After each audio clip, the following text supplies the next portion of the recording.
Don Pedro, Buenas tardes. don Pedro Llorente Cachorro. Nos alegra muchísimo tenerle aquí con nosotros en esta segunda conferencia del curso de liderazgo ético. Después de haber escuchado a don Fernando Díez Moreno hablando de la dignidad de la persona humana, de los derechos humanos, de lo natural, ahora vamos a entrar en un tema así más concreto, aunque a la vez enormemente abarcante e importante, ¿no? Como es el trabajo, y la misión del trabajo, el trabajo como servicio y también el trabajo para el cristiano como el lugar en el que se realiza la vocación cristiana y se santifica esa tarea, ¿no? Don Pedro, para los que no le conozcan, abogado, padre de familia, de 4 hijos, consejero, experto en el área laboral del despacho prestigioso de Cuatro Casas, es funcionario de carrera en excedencia del Cuerpo Superior de Administraciones Civiles del Estado y ha tenido cargos importantes en la vida pública. Del año 2012 a 2018 ha sido subsecretario de Empleo y de Seguridad Social. Por tanto, el trabajo es una materia que la conoce por activa y por pasiva. Como se comprobará después en la conferencia, va a ser una exposición muy completa en todos los sentidos. Don Pedro, queríamos preguntarle algunas cosas para que de modo breve ahora nos diga usted las ideas principales que después va a comentar en la conferencia. Concretamente, como el título es Trabajo, competencia profesional y ayuda a los demás, ¿qué líneas principales o qué líneas maestras va a destacar usted de su intervención?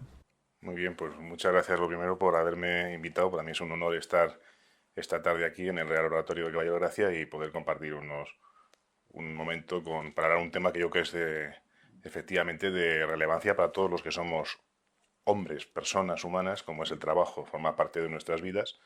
Dedicamos mucho tiempo al trabajo y, como ha dicho usted muy bien, pues tenemos también una visión trascendente los que somos cristianos del trabajo. Yo en mi exposición lo que intentaré es, en este tema que es difícil de abarcar por los diferentes enfoques que tiene, principalmente pues, focalizarlo en lo que es el hilo conductor o el esencial del curso, ¿no? Que es el liderazgo ético, ¿no? Y sobre todo dirigido a personas que son jóvenes, profesionales, de tal manera que perciban el trabajo no solamente como una adquisición de competencias, que está muy bien, de competencias profesionales a la hora de desarrollar su trabajo actualmente o en el futuro, sino también de desarrollar otras capacidades que están muy vinculadas a lo que somos, a personas, ¿no? Y sobre todo con esa visión que se desconoce. Yo hace una intervención un tanto reivindicativa, ¿no?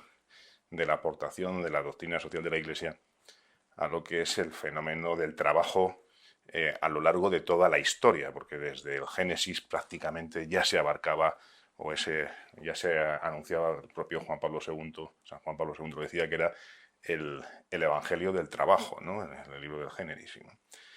Bueno, abarcaremos ese análisis, pero sin perder tampoco la realidad. Sé que estos temas pueden sonar a priori un tanto abstractos, pero sí procuraremos que en la exposición concretemos con realidades de hoy en día y sobre todo que en el debate pues podamos profundizar en ellas.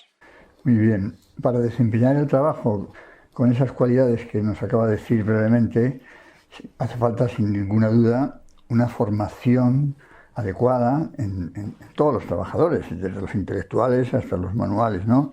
Una cualificación para desempeñar con eficacia el trabajo de cada uno, con competencia, con responsabilidad, con iniciativa. De estas cualidades, ¿qué valoración haría usted, aunque sea ahora brevemente, ¿no? De la situación en la que nos encontramos aquí en nuestro país en cuanto a esa formación y esas cualidades? ¿Cómo ve usted el mundo laboral en este sentido? Bueno, pues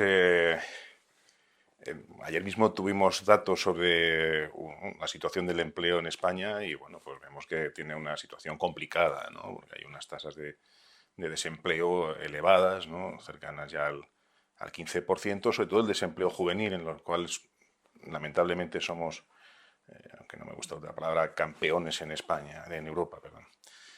Creo que precisamente la mayor o mejor empleabilidad entendida como la posibilidad de encontrar un empleo estable, un empleo en que te realice también como persona humana, está íntimamente vinculada a lo que es la formación.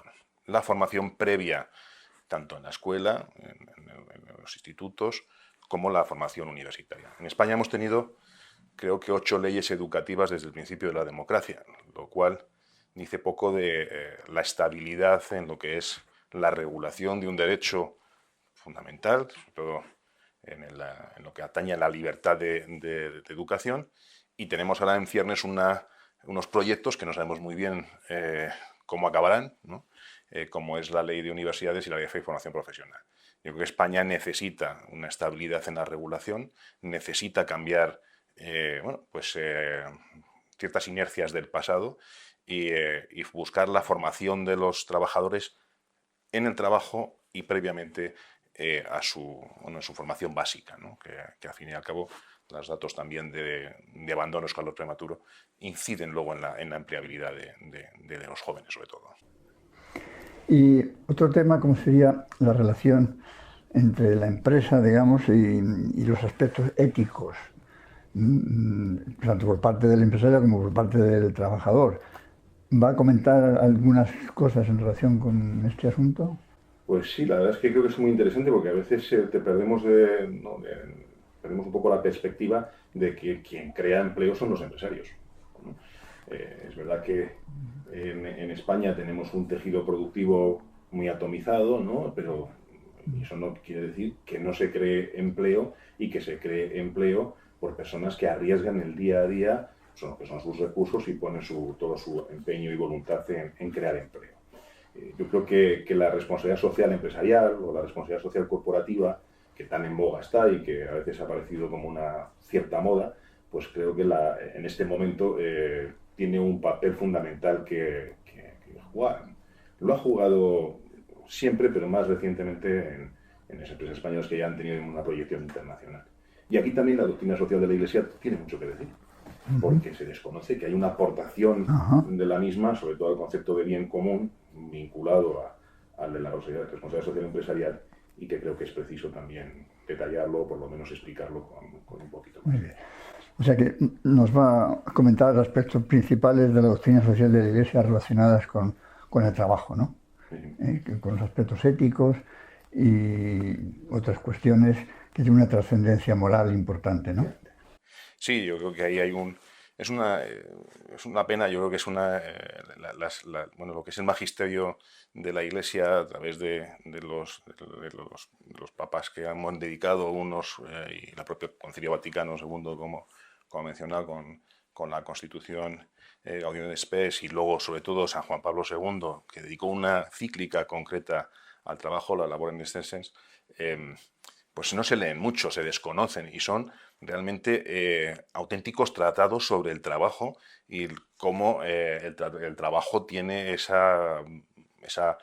aspecto moral, ¿no? Ese aspecto desde la propia participación del hombre en la obra de la creación, y también la participación del hombre en la redención. Entonces, estos aspectos que pueden ser que sean desconocidos para mucha gente, creo que tenemos que reivindicarlos los que somos cristianos, y hacerlo además sobre la base de una doctrina profundamente trabajada y profundamente coherente con lo que es el respeto de la dignidad de las personas. O sea, como última pregunta relacionada con lo que acaba de decir, San José María, el fundador del Opus Dei, desde los años 30 del siglo pasado, un poco por querer de Dios, por inspiración de Dios, a través del Opus Dei, habló muchísimo de la santificación del trabajo, lo que implica de hacerlo bien, ofrecido, con rectitud, etcétera. ¿Nos va a comentar alguna cosa de estos temas? Por supuesto, yo creo que es quizás una de las grandes aportaciones que hay en lo que es la concepción cristiana, del humanismo cristiano, del trabajo, ¿no? La santificación del trabajo prácticamente no se había hablado, sí que se había hablado, por supuesto, en la doctrina social de la Iglesia, pues todo lo que es lo relativo al aspecto objetivo y subjetivo del trabajo, de ese valor moral, pero como palabra, como expresión de la santificación en el trabajo, del trabajo y con el trabajo, en el que esa fomentar, el hacerlo lo mejor posible, el sacar tu mejor talento y ofrecérselo a Dios, el que el trabajo es una oración en sí mismo. Yo creo que San José María fue un elemento, sin duda, determinante para concebir este gran aporte a lo que es la teología y también teología moral y también la aportación, yo creo que desde el punto de vista humano, al trabajo. Pues muchísimas gracias, don Pedro. En la conferencia profundizará más en estos temas. Muy bien, muchísimas gracias.